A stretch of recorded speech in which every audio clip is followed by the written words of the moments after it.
Bismillahirrahmanirrahim. Assalamualaikum warahmatullahi wabarakatuh. Salam sejahtera untuk kita semuanya.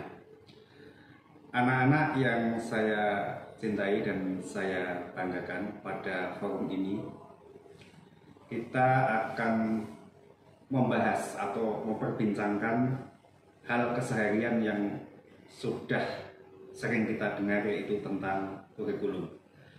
Akan tetapi sebelumnya saya mengucapkan dulu selamat untuk anak-anakku semua yang pada tahun ajaran 2021-2022 ini telah naik jenjang dan bergabung dengan kami keluarga besar SMA Negeri 1 Kaliwungu. Semoga kehadiran anak-anak semua memberikan tambahan kekuatan bagi kita semua keluarga besar SMA Negeri 1 Kaliwungu untuk terus memajukan dunia pendidikan di Provinsi Jawa Tengah. Dan perlu kami sampaikan bahwa slogan kita untuk SMA Negeri 1 Kaliwungu adalah maju bersama, hebat semua.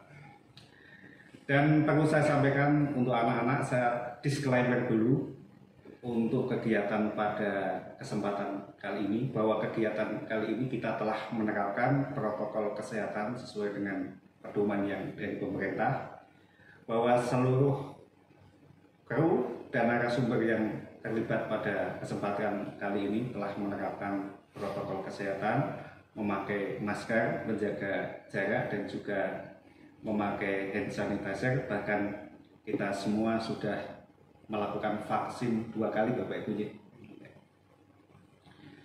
Sebelum saya memulai perbincangan pada kesempatan kali ini, anak-anak, perlu saya perkenalkan dulu 2 orang narasumber yang sudah hadir pada kesempatan kali ini. Bapak Ibu, ini kita mulai dari mana atau sweet dulu? Oke, kita mulai saja yang dari sebelah kanan saya ini. Beliau adalah Ibu Sri Mulyani, SPD MSI, Bu. Ya, keseharian beliau berkantor di SMA Negeri 1 Kaliwungu, mengampu mata pelajaran biologi, Bu. Dan pada tahun ajaran baru ini 2021-2022 beliau mendapatkan tugas tambahan di sekolah ini, yaitu sebagai wakil kepala sekolah bidang kurikulum, Bu. Selamat, Bu. Terima kasih. Ya. Monggo, Bu, bisa disapa. Assalamualaikum anak-anak semuanya. Ya, suaranya merdu banget ya.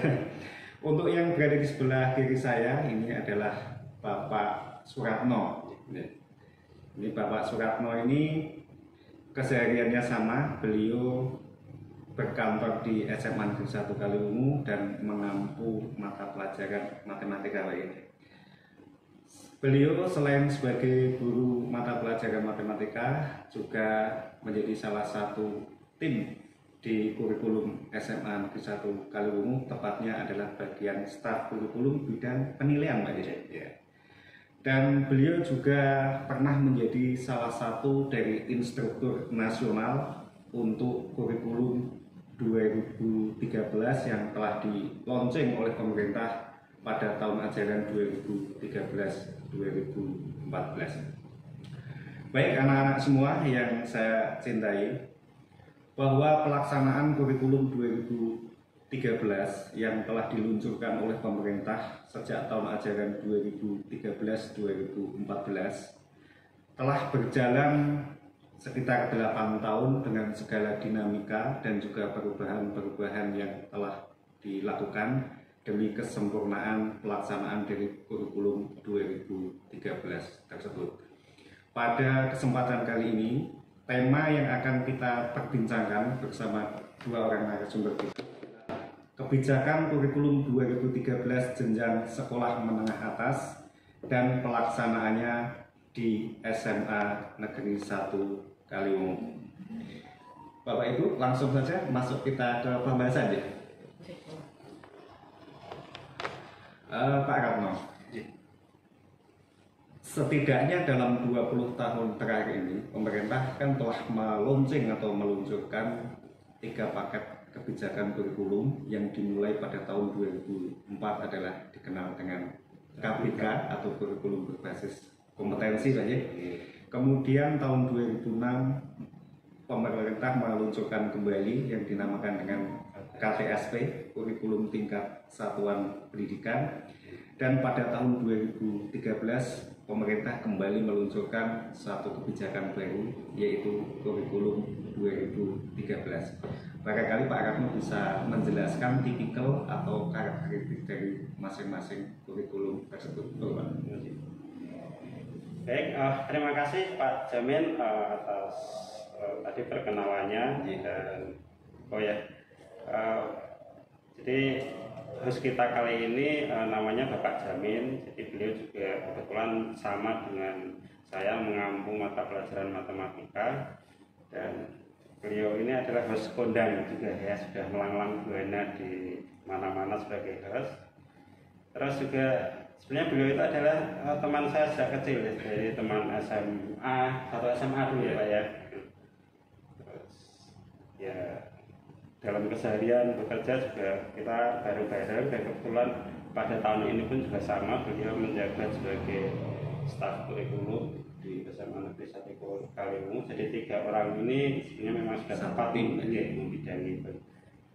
Oke, itu tadi sekilas. Dan terkait dengan kurikulum, perkembangan kurikulum di Indonesia, ada KBK, ada kurikulum KTSP 2006, kemudian kurikulum 2013.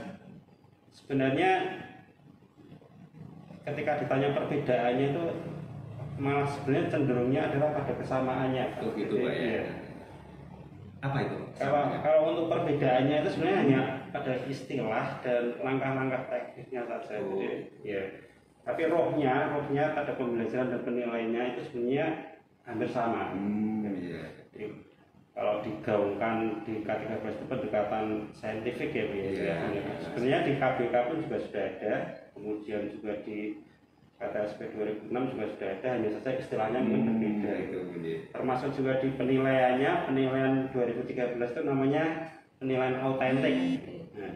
Nah, sebenarnya di KBK dan di kurikulum 2006 pun juga sudah melakukan itu, hanya saja istilahnya ditegaskan kembali.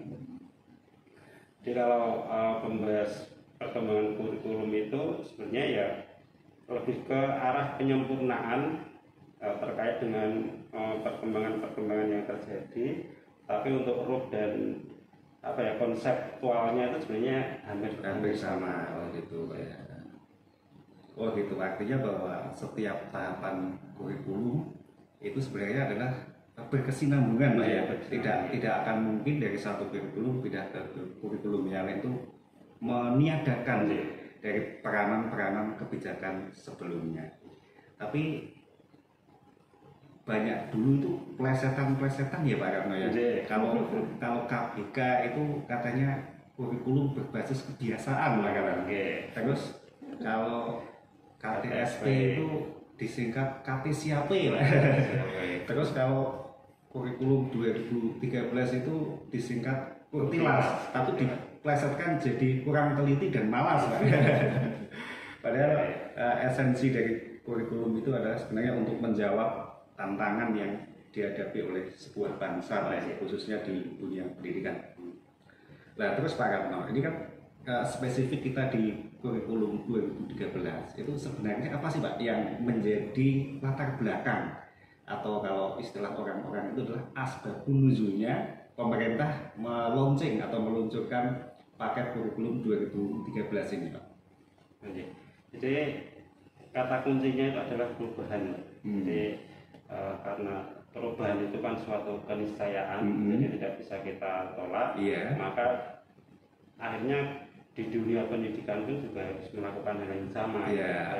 Terkait dengan perkembangan teknologi, perkembangan zaman, itu kan kurikulum juga tetap harus disesuaikan. Meskipun secara filosofis, secara konseptualnya kan masih sama, tetapi tetap ada beberapa hal yang harus disesuaikan lagi untuk mengikuti perkembangan zaman.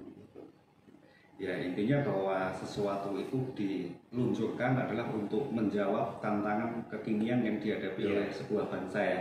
Itu anak-anak bahwa tadi ada poin penting yang sudah disampaikan oleh Pak Ratno, bahwa perubahan adalah sebuah keniscayaan, termasuk diri Anda sendiri juga, bahwa perubahan dalam diri Anda itu adalah sebuah keniscayaan juga. Satu lagi Pak Karno, salah satu hal yang menarik dari kebijakan di kurikulum 2013 itu yang kalau menurut saya ini kok saya tidak menemukan istilahnya di kurikulum sebelumnya, yaitu tentang kebijakan atau konsep gerakan literasi sekolah Pak Karno. Oh iya. Barangkali bisa dijelaskan kira-kira itu maknanya bagaimana Pak? Oh iya. Jadi kata literasi itu sendiri kan sebenarnya bermakna tidak sekedar membaca, tapi juga menulis, juga berbicara, juga berhitung, dan kemampuan yang lebih tinggi lagi adalah memecahkan masalah. Problem solving ya Pak ya. Jadi lingkupnya sebenarnya luas sekali gitu. Dan salah satu pembiasaan yang dilakukan di SMA Negeri 1 Kaliwungu itu sebelum zaman pandemi itu kita sudah melakukan pembiasaan itu, literasi Pak. Ya. Di awal-awal pelajaran itu kita selalu diberikan waktu untuk melakukan membaca buku dan sebagainya selama 15 menit. Bukunya Pak itu spesifik bukunya atau bebas. bebas Jadi ya. di awal-awal itu masih bebas, setiap anak boleh memilih buku kesukaannya. Iya. Ya, yang tujuannya untuk membangkitkan keinginan atau kompetensi literasinya. Kemudian selain itu juga di pojok-pojok ruang kelas pun juga ini sekarang sudah disediakan tempat untuk buku-buku yang boleh diisi oleh anak, juga sebagian sudah diisi oleh sekolah gitu. terkait dengan kegiatan literasi ini. Sayangnya pada situasi sekarang ini, situasi pandemi ini kan karena kebijakannya adalah pembelajaran jarak jauh, maka kegiatan literasi ini pun diharapkan masih tetap bisa berjalan. Tapi perbedaannya kalau dulu di sekolah, sekarang dilakukan sendiri di rumah. Mandiri Pak ya. Ya. Nah, cuma saja pemerintah juga sudah menyediakan berbagai macam modul digital Pak. Jadi untuk mendukung kegiatan literasi di rumah itu, pemerintah juga sudah melakukan memberikan akses yang seluas-luasnya kepada siswa dan masyarakat umum terkait dengan modul-modul digital itu. Artinya bahwa hambatan-hambatan mengenai ketersediaan buku dan majalah atau yang lain itu bisa diatasi dengan model-model digital ya Pak ya? Ya. Insya Allah itu sudah, dan guru-guru SMA Negeri 1 Kaliwungu pun juga sudah berinisiatif melakukan penyediaan modul-modul digital yang bisa diakses oleh siswanya. Mandiri ya Pak ya, itu karya dari Bapak Ibu. Artinya bahwa memang ada penyesuaian dengan ruang lingkup yang dihadapi di sekolah ini ya. Jadi perlu saya sampaikan anak-anak tadi bahwa literasi itu bukan cuma titik berat pada kemampuan membaca, tetapi juga membaca, menulis, berbicara, dan juga pemecahan masalah. Karena ini tantangan yang banyak kita hadapi itu adalah masih rendahnya pemecahan masalah, khususnya di tingkat sekolah menengah ya Pak ya. Itu sudah dibuktikan dengan hasil penelitian dari PISA bahwa kemampuan pemecahan masalah di anak-anak di Indonesia itu masih sangat rendah. Mudah-mudahan dengan adanya konsep gerakan literasi tadi bisa mendorong kemampuan literasi anak-anak didik kita. Kita ke sebelah nih, Bu Mulyani nih. Bu Mulyani ini hari-hari banyak terlibat secara aktual dengan pelaksanaan kurikulum 2013. Sementara kita tahu Bu Mulyani bahwa saat ini setidaknya hampir 2 tahun ini kita menghadapi situasi yang ya sangat dilematis ya dengan adanya wabah COVID-19 ini. Tapi apapun bahwa sebuah kebijakan kurikulum kan tetap harus berjalan. Lah, Ibu bisa jelaskan kira-kira pelaksanaan kurikulum 2013 dalam masa pandemi di sekolah kita SMA Negeri 1 Kaliwungu itu seperti apa itu? Ya, terima kasih Pak Jamin. Nah, dengan anakku semuanya terkait dengan pelaksanaan kurikulum 2013 di SMA Negeri 1 Kaliwungu, SMA kita tercinta. Dalam masa pandemi ini karena memang tidak memungkinkan untuk adanya kegiatan tatap muka ya Pak. Maka pembelajaran dilaksanakan secara daring. Nah, kebetulan di SMA kita sudah memiliki LMS atau semacam web e-learning ya, yang memberi wadah untuk kegiatan pembelajarannya. Tetapi nanti dalam muatan kurikulumnya tidak sepenuhnya sesuai dengan apa yang sudah digariskan di silabus dan itu. Jadi kita nanti ada penyederhanaan. Artinya ada penyesuaian ya Bu ya di situ ya, Iya, ada penyesuaian sesuai kondisi ya. masing-masing sekolah seperti Iya. itu. Di tempat kita karena memang terbatas, anak-anaknya juga kadang di tempat itu ada yang kurang sinyal, ada yang kemampuan untuk mengakses juga terbatas. Maka dalam kegiatannya pun kita juga membatasi durasi waktu pembelajarannya. Kalau normalnya itu 45 menit tiap CP, nah nanti dalam kegiatan di daring juga kita kurangi. Iya, betul. Tidak selalu sepenuh dalam satu hari itu sampai sore jam setengah 4 seperti normalnya. Ya, Itu, itu akhirnya kita juga mendengarkan keluhan dari Iya. orang tua ya Bu ya. Iya. Kalau mereka dalam sepanjang hari itu harus melakukan e-learning, pembelajaran jarak jauh, tentu ada kejenuhan yang Iya, timbul di situ. mengingat kesehatan matanya juga. Nah, untuk itu kan kita juga yang penting tujuan dari pembelajaran tetap tercapai, tetapi menyesuaikan dengan kondisi. Oh Seperti gitu itu. Bu. Berbicara mengenai penilaian itu kan tentu kalau anak-anak selalu kita kaitkan dengan anak berhasil, tidak berhasil, lulus, tidak lulus, naik kelas atau tidak naik kelas gitu Bu. Untuk di SMA Negeri 1 Kaliwungu Bu, kira-kira mungkin Ibu bisa memberikan gambaran di awal kepada anak-anak kita bagaimana sih sebenarnya kriteria kenaikan kelas di sekolah kita, dan mungkin langsung disambung sekalian bagaimana kriteria kelulusan siswa di sekolah kita. Gimana Bu? Monggo.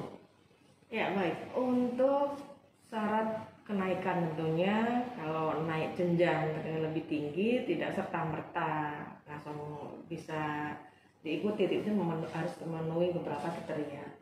Ya, di antaranya yang pertama, siswa tersebut harus mengikuti seluruh kegiatan atau program pembelajarannya baik di semester 1 maupun di semester 2. Semua mapelnya harus diikuti ya. Jadi dia punya nilai dari semua mapel yang ada. Yang berikutnya dari nilai perilaku atau sikap itu juga penting sekali. Jadi anak minimal harus punya nilai atau kategori sikap yang B. Tidak baik, boleh ya. tidak boleh cukup, tidak boleh kurang dari baik gitu. Yang berikutnya adalah dari kehadiran. Ya meskipun BJJ anak kan tetap harus absen, harus hadir dalam pembelajaran ya, itu.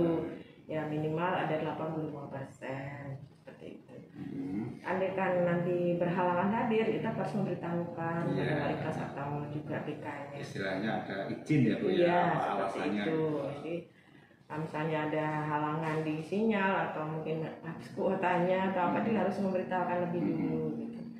Berikutnya adalah nilai ketuntasan dari mapel-mapel penting, terutama di kelompok A seperti agama, PKN, juga bahasa Indonesia itu tidak boleh tidak tuntas. Harus tuntas ya Bu ya. Iya, jadi untuk mapel-mapel itu harus semuanya tuntas, baik semester 1 maupun semester 2.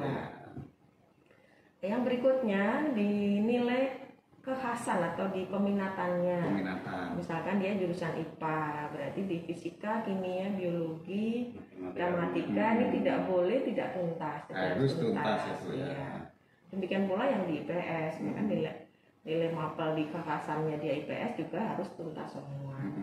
Berikutnya untuk mapel yang lain boleh tidak tuntas, tapi tidak boleh melebihi dari 2 mapel. Tidak boleh lebih dari 2 ya, artinya maksimal 2 ya Bu ya. Yang tidak tuntas. Kemudian juga di ekskul ini walaupun tidak masuk di kegiatan pembelajaran secara langsung, tapi itu juga punya bobot kriteria dikenaikan. Nah, misalnya untuk mata ekskul kepramukaan itu wajib ya, untuk kelas 10 kan wajib. Itu minimal harus nilainya baik kategorinya, tidak boleh cukup. Seperti itu Pak. Oh ya, satu lagi. Untuk bisa naik, anak juga harus mengikuti semua ulangan yang diadakan, baik itu semua penilaian ya, harus diikuti harian, kemudian PS, dan juga PAT atau akhir tahun. Jadi semua kegiatan tagihan juga harus dia penuhi seperti itu.